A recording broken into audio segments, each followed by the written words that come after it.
अब आगे इन्होंने physiological anatomy of sympathetic nervous system के बारे में, सही है। अब पहली बात यह है कि इसका ओरिजिन हमने पढ़ा ऑलरेडी इस डायग्राम में कि ये क्या था, T1 to L2 था।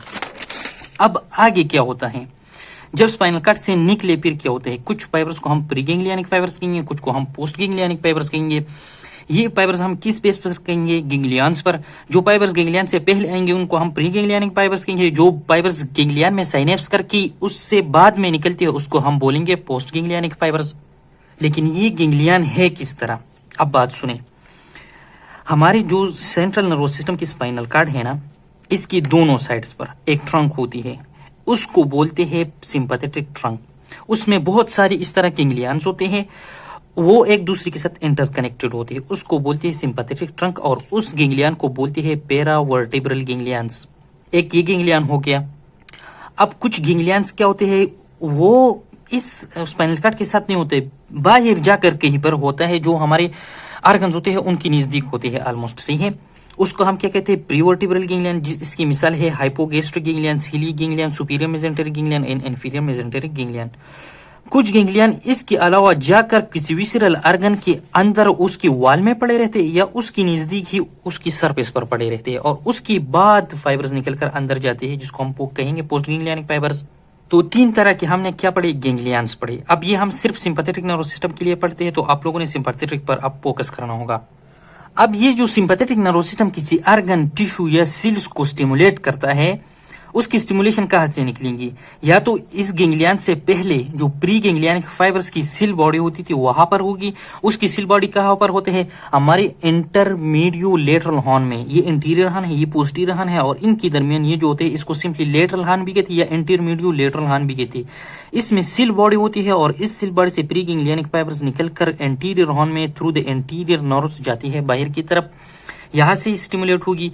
या बाहर में इस पैरावर्टिब्रल गैंग्लियन की सेल बॉडी, प्रीवर्टिब्रल गैंग्लियन की सेल बॉडी, या ऑर्गन में जो सिंपैथेटिक गैंग्लियन होते हैं उनकी सेल बॉडी क्या करेंगी, ये स्टिमुलेशन का ऑर्डर देंगी। तो अब क्या हो गया कि pre ganglionic neuron cell body यहाँ से एक्टिवेशन देंगी, और पोस्ट गैंग्लियनिक सेल बॉडीज जो होंगी वो यहाँ पर इन तीनों टाइप्स के गैंग्लियन में इनकी वो सेल बॉडी रहेंगी, वो स्टिमुलेशन काज करेंगी। अब एक और बात, इनको सिंपैथेटिक चेन भी कहते हैं, सिंपैथेटिक को। अब क्या बात है ना कि यहाँ से एक न्यूरॉन निकल गया, मैं एक पर एक्सप्लेन करूंगा, लेकिन बहुत सारे इस तरह होते हैं। फिर इस प्री गैंग्लियनिक सेल बॉडी से न्यूरॉन निकला आया यहाँ पर एंटीरियर, यहाँ पर से आगे क्या है स्पाइनल नर्व्स, फिर यहाँ पर ये एक क्या है ट्रंक है, इससे फिर कुछ पोस्टीरियर जाते हैं, उसको पोस्टीरियर रेमस कहते हैं, कुछ anterior lateral of the body में जाते हैं, उसको एंटीरियर रेमस कहते हैं। अब जब ये स्पाइनल नर्व्स निकलता है ना इस तरह, सही है, ये क्या करेगा, कुछ फाइबर्स दे देगा इसको। ये क्या है, ये हमारे सिंपैथेटिक चेन गैंग्लियन है बहुत सारी, ये एक दूसरे के साथ क्या करेंगे, इंटरकनेक्टेड रहेंगे, सही है। ये इस वाले में आ गई। जब इस वाले में आ गई फिर इसका पता नहीं चलता कि ये क्या करेंगे। अब कुछ क्या करेंगे, यहां से साइनेप्स करके एसेंड करेंगे, या साइनेप्स के बगैर ही एसेंड करेंगे। कुछ इसी तरह नीचे की तरफ डिसेंडिंग में आ जाएंगे, यहाँ पर सिंपैथेटिक गैंग्लियन में जाएंगे, और कुछ यहाँ पर साइनेप्स करने के बगैर ही निकलेंगे बाहर और जाएंगे कहाँ पर, इस प्रीवर्टिब्रल गैंग्लियन में। और फिर वहां से पोस्ट गैंग्लियनिक फाइबर जाएगा कहाँ पर, विसरल ऑर्गन्स को उनको सप्लाई करेंगे। तो ये बात आप लोगों को समझ आना चाहिए, सही है। इसका मैं अगर यहाँ पर ड्रा करूंगा, ये निकला यहाँ, कुछ यहाँ पर ऊपर की तरफ गई ऊपर गैंग्लियन, कुछ नीचे गैंग्लियन की तरफ गई, कुछ बिल्कुल बगैर साइनेप्स करके कहाँ पर गई, प्रीवर्टिब्रल गैंग्लियन में, और कुछ विसरल ऑर्गन्स की नजदीक जो गैंग्लियन पड़ा रहता था या उसकी साथ पड़ा रहता था वहां पर गए। अब जो मेन पॉइंट है ना वो ये है कि ये जो फाइबर्स इस इंटीरियर स्पाइनल नर्व से निकला और आगे कहाँ पर, ये पोस्टीरियर स्पाइनल नर्व है, ये इंटीरियर, और ये फिर ट्रंक है। ये जो निकला ना यहाँ पर आए इस गैंग्लियन में, इसको हम कहते हैं व्हाइट रेमस। व्हाइट क्यों कहते हैं, क्योंकि ये बहुत ज्यादा माइलिनेटेड होते हैं और ये हाई स्पीड वाले फाइबर्स होते हैं। अब एक और आगे डिस्कस के, लेकिन मैं यहाँ पर साथ डिस्कस, यहाँ से भी कुछ फाइबर्स फिर बैक जाकर जाती है कहाँ पर, स्पाइनल नर्व में, और जाती है कहाँ पर, स्केलेटल मसल्स की सप्लाई करती है। ये जो रेड फाइबर्स है ना जो वापस स्पाइनल नर्व में गया, इसको बोलते हैं ग्रे रेमस। ये हमारी सी फाइबर्स से बने होते हैं जो कि नॉन माइलिनेटेड होते हैं और स्लो स्पीड्स होते हैं। ये जो होते हैं ये क्या करते हैं, ये ब्लड वेसल्स को कंट्रोल करते हैं, स्वीट ग्लैंड को कंट्रोल करती है, और यह हमारे जो हेयर पाइलो इरेक्टर होते हैं ना, हेयर्स को इरेक्ट करते हैं, वही वाली से है। ये वही नर्व्स होते हैं जो ग्रे रेमस के थ्रू गई बाहर। अब हमारी जो स्केलेटल मसल्स होती है ना, वो जाहिर बात है वो तो मोटर सप्लाई उसको होती है, वॉलेंट्री सप्लाई होती है, लेकिन ये क्या होते हैं 8% ये सिंपैथेटिक फाइबर्स वहां जाते हैं। कितनी? 8%, जो इस ग्रे रेमस से निकल कर बाहर गई। अब एक और बात, यहाँ पर क्या था, ज्यादातर फाइबर इस सिंपैथेटिक गैंग्लियन में आते हैं या प्रीवर्टिब्रल में। ये जो सिंपैथेटिक का प्री गैंग्लियनिक फाइबर्स होते हैं ना, ये बहुत शॉर्ट होते हैं क्योंकि ये बहुत जल्दी साइनेप्स कर लेंगे गैंग्लियन में।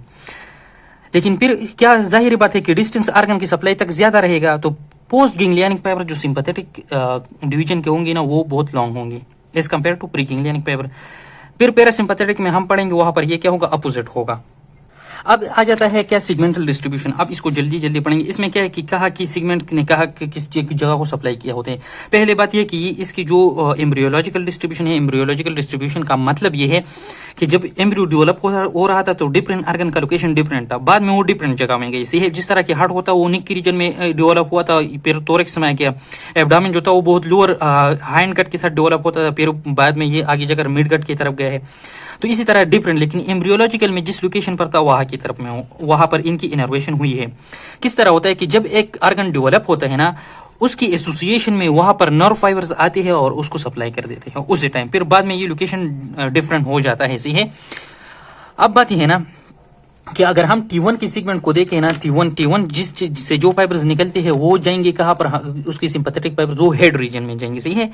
फिर जो T2 के फाइबर्स होंगे वो निक रीजन में जाएंगे। फिर जहां पर हम T3, T4 और T5 अप टू T6 वो थोरैक्स रीजन को सप्लाई करेंगे, जबकि T7, T8, T9, T10 up to T12 अगर हम कहें वो एब्डोमिनल रीजन में जाएगा। फिर आगे अगर T12 भी, L1 भी और L2 ये क्या करे, लिग रीजन को सप्लाई करते हैं। अब बात यह है कि ये जाहिर कंप्लीटली ये करेक्ट नहीं है, ये अप्रोक्सीमेटली है, क्योंकि लिड से जो हमारा T1 होता है ना, ये क्या कि किस चीज जगह को सप्लाई करता था, ये हेड को सप्लाई करता है, जबकि T2 सप्लाई करता है निक को। अब इस T1 और T2 के दरमियान कुछ ऐसे फाइबर्स एक दूसरे के साथ ओवरलैप कर सकते हैं कि कुछ T1 के फाइबर्स जो होते हैं आएंगे निक में और कुछ T2 के फाइबर्स जाएंगे हेड में, ओवरलैपिंग हो सकता है। इसके अलावा मैं ये कहूंगा कि एब्रियोलॉजिकल डिस्ट्रीब्यूशन में क्या होता है कि हमारा जो हार्ट था ना वो निक में डेवलप हुआ था। जब निक में डेवलप हुआ था तो उसका जो इनर्वेशन होता है वो निक की रीजन से होता है और पड़ा है नीचे किस चीज में, थोरैक्स में पड़ा है। इसके अलावा मैंने एब्डोमेन का एग्जांपल दिया, तो एब्डोमेन जो होते हैं वो लोअर थोरैसिक रीजन से क्या करते हैं, इनर्वेशन रिसीव करते हैं, क्योंकि ये क्या था प्रीमेटिव गट में, ये क्या उस एरिया में ओरिजिनेट होता था। सही हो गया। अब आ जाता है special nature of sympathetic nervous system ending in the adrenal medulla. क्या होता है ना कि इस जो प्री गैंग्लियन, यहाँ पर ये जो लेटरल हंट था, इससे pre ganglion neuronal cell body ने फाइबर्स ओरिजिनेट की, वो गई इस जो पैरावर्टिब्रल चेन था ना, इससे पास होकर इसमें कहीं पर भी साइनेप्स नहीं की और गई कहाँ पर, एक आर्गन को गई जिसको हम कहते हैं ना एड्रिनल मेडुला। इस एड्रिनल मेडुला में गई, ये मैंने कहा। इस एड्रिनल मेडुला में क्या होते हैं, असल में ये न्यूरॉन्स आ गई ना, ये इस एड्रिनल मेडुला के हम डेवलपमेंट देखे ना, ये असल में नर्वस टिश्यू के होते हैं, ये न्यूरॉन्स होते हैं इसमें। लेकिन इन न्यूरॉन्स की जो प्री गैंग्लियनिक फाइबर्स होते हैं वो डिजेनरेट होते हैं और ये असल में क्या है, ये पोस्ट गैंग्लियनिक न्यूरॉन्स से, प्री गैंग्लियनिक यहाँ पर हो गई न्यूरॉन्स और पोस्ट गैंग्लियनिक यहाँ पर हो गए, पोस्ट गैंग्लियनिक न्यूरॉन की सेल बॉडीज। लेकिन इसकी कहीं पर या रूडिमेंट्री, मतलब ये है कि जिसके फंक्शन नहीं है, और यह बिल्कुल भी इसकी न्यूराइट्स यानी एक्सान्स और डेंड्राइट्स नहीं होंगे, वो डिजेनरेट हो चुके हैं एम्ब्रियोलॉजिकली। ये आकर यहाँ पर इन न्यूरॉन्स के साथ क्या करते हैं, साइनेप्स कर देते हैं और ये फर्दर क्या कर देते हैं, ये रिलीज कर देते हैं दो चीजों को, एक को कहते हैं एपिनेफ्रिन को, एक दूसरे को कहते हैं नॉर एपिनेफ्रिन को, जिसको हम कहते हैं कि एड्रिनल मेडुला के क्या है, हार्मोन है। तो ये बात याद रखना कि एड्रिनल मेडुला के टिश्यू जो होते हैं वो नर्वस सिस्टम के टिश्यू होते हैं और ये असल में पोस्ट गैंग्लियनिक न्यूरॉन्स की सेल बॉडीज है, जिसके न्यूराइट्स जो होते हैं एक्सान एंड डेंड्राइट्स डिजेनरेट हो चुके हैं। अब जाहिर बात है ये सिंपैथेटिक नर्वस सिस्टम ने सप्लाई किया, तो ये एपिनेफ्रिन, नॉर एपिनेफ्रिन ब्लड में शामिल होकर जिस तरह सिंपैथेटिक नर्व फाइबर्स जाकर सिंपैथेटिक एप्लीकेशंस करते थे, सिंपैथेटिक फंक्शन करते थे, ये एपिनेफ्रिन, नॉर एपिनेफ्रिन भी सिंपैथेटिक फंक्शन करेंगे। अब आ जाता है पैरासिम्पैथेटिक नर्वस सिस्टम की डिस्ट्रीब्यूशन से है। उसमें हमने पढ़ा था कि इसकी 5 आउटफ्लो होते हैं। First outflow third cranial nerve, 7th cranial nerve second, third outflow 9th cranial nerve, fourth outflow 10th cranial nerve और लास्ट में 5th outflow from S2 to S4 segment से निकलता था। इसमें जो सबसे इंपॉर्टेंट बात यह है ना कि 75% ऑफ द पैरासिम्पैथेटिक फाइबर्स जो होते हैं वो इस थर्ड जो नर्व होते हैं ना इससे निकलते हैं। इसका नाम है वेगस नर्व। आप इसको बुक के डायग्राम से डिस्कस करते हैं। ये जो डायग्राम होते हैं ना, इसमें आप लोग देखिए, मैं ऊपर से नीचे आऊंगा लेकिन बुक में मेरे ख्याल से स्कैटर्ड लिखी गई है। इसमें जो थर्ड क्रेनियल नर्व होते हैं जिसको ऑक्रोमोटर नर्व कहते हैं, इसके साथ पैरासिम्पैथेटिक फाइबर्स होते हैं जिसको बोलते हैं एडिंगर विस्पाल न्यूक्लियस, उससे निकल के जाते हैं सीलियर गैंग्लियन में, ये प्री गैंग्लियनिक फाइबर्स होंगे, और पोस्ट गैंग्लियनिक फाइबर्स फिर जाते हैं हमारे मसल की, हमारे आई के एक मसल है जिसको बोलते हैं सीलियरी मसल्स, उसको सप्लाई कर देते हैं। फिर आ जाता है सेवंथ नर्व को, तो सेवंथ नर्व से जो फाइबर्स निकलती है वो एक जाती है टेरिगोपेलेटाइन गैंग्लियन को और दूसरे जाती है सबमैंडिबुलर गैंग्लियन को। सबमैंडिबुलर गैंग्लियन क्या करते हैं, ये सबमैंडिबुलर एंड सबलिंगुअल ग्लैंड्स को सप्लाई करते हैं, जबकि जो टेरिगोपेलेटाइन गैंग्लियन होते हैं वो जाकर सप्लाई कर देते हैं किस ग्लैंड को, लेक्रिमल ग्लैंड को और नेजल ग्लैंड को। लेक्रिमल ग्लैंड लेक्रिमेशन करता है और नेजल ग्लैंड हमारे नोज में एक फ्लूइड पैदा होता है, इससे है। इसके अलावा फिर जो हमारा फोर्थ क्रेनियल नर्व नहीं है, नाइन्थ क्रेनियल नर्व आते हैं थर्ड आउटफ्लो। ये थर्ड आउटफ्लो जाकर जाते हैं ऑटिक गैंग्लियन में, और ऑटिक गैंग्लियन से फिर जाते हैं यहाँ पर पैरोटिड ग्लैंड में, सही हो गया। फिर क्या होता है कि जो 75% फाइबर्स निकलते थे वो किस चीज से निकलते हैं, स्टेंथ क्रेनियल नर्व से, जिसका न्यूक्लियस को कहते हैं डोर्सो वेगस न्यूक्लियस और इसको कहते हैं वेगस नर्व्स। ये पहले आकर थोरेसिक रीजन में आते हैं, थोरेसिक रीजन में ये हार्ट को सप्लाई कर देते हैं, और हार्ट के वॉल ही में वहां पर इनके फ्लेक्सेस बना देते हैं जिसको बोलते हैं कार्डिक फ्लेक्सेस, और उसके बाद इसको इनर्वेट कर देते हैं, सही है। तो बहुत छोटे छोटे ये जो ब्लैक होते हैं ना, ये पोस्ट गैंग्लियनिक है, और ये जो ब्लू है ना ये प्री गैंग्लियनिक है। तो यहाँ पर आप लोगों ने देखा बहुत नजदीक है पोस्ट गैंग्लियनिक फाइबर, इसने हार्ट को दे दिया। इसी के साथ यहाँ पर ये क्या करते हैं, लंग्स को भी सप्लाई कर देते हैं, कुछ पार्ट ऑफ द एसोफेगस भी थोरैक्स रीजन में आते हैं, उसको भी सप्लाई कर देते हैं, और फिर नीचे जो डायफ्राम से है ना लोअर एब्डोमेन में आ जाता है, थोरैक्स से नीचे आ गए एब्डोमेन में ये उसी तरह क्या कर देते हैं, फ्लेक्सेस बना देते हैं स्टोमक के, उसको पोस्ट गैंग्लियनिक फाइबर्स दे देते हैं। फिर नीचे आकर ये क्या करते हैं, हमारा जो लिवर होता है, गॉल ब्लैडर होता है, पेनक्रियाज होता है, इसके साथ साथ क्या करते हैं, ये स्मॉल इंटेस्टाइन को भी सप्लाई कर देते हैं। लेकिन जो हमारा स्टार्ट हो जाते हैं ना लार्ज इंटेस्टाइन, तो लार्ज इंटेस्टाइन में ये यहाँ से स्टार्ट कर देते हैं असेंडिंग कोलोन को, और ट्रांसवर्स कोलोन की जो एंड पार्ट होते हैं ना वहां तक ये सप्लाई कर देते हैं, और डिसेंडिंग कोलोन को फिर छोड़ देते हैं, उसको इतना ज्यादा सप्लाई नहीं करते।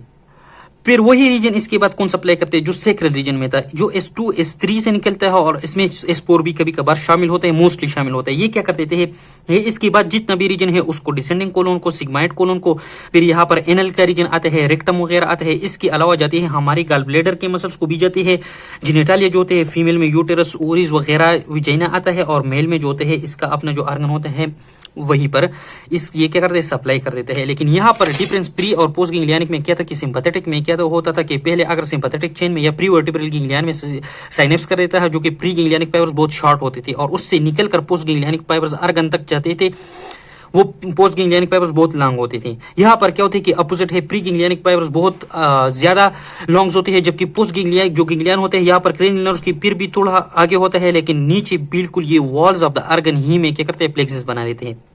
एक और बात, ये सेक्रल प्लेक्सिस, सेक्रल रीजन से जब फाइबर्स निकलते हैं ना, ये यहाँ पर क्या करते हैं, एक प्लेक्सिस बना देती है। इस नर्व्स को अपना नाम दिया गया है पेल्विक नर्व्स है। फिर यहाँ से फिर निकल कर जाएंगे कहाँ पर, जेनिटालिया में। जेनिटालिया में लेट से मैं कहूँ कि मेल में जो होते हैं ना इरेक्शन का फंक्शन होता है, वो ये करते हैं, इसी तरह ये करते हैं। ये क्या हो गया, डिफरेंस होगा pre and post ganglionic fibres है। जबकि जो सिंपैथेटिक था उसमें क्या था, एक केस था जिसमें कि एड्रिनल मेड्यूला था, वहां पर ये जाकर अर्गन ही में क्या करते साइनेप्स कर देते थे, लेकिन वो एक एक्सेप्शन था। जबकि अगर हम सिंपैथेटिक के देखें तो ये थोड़ा अपोजिट है, सही है। इसके बाद इंशाल्लाह basic characteristics of sympathetic and parasympathetic function पढ़ेंगे।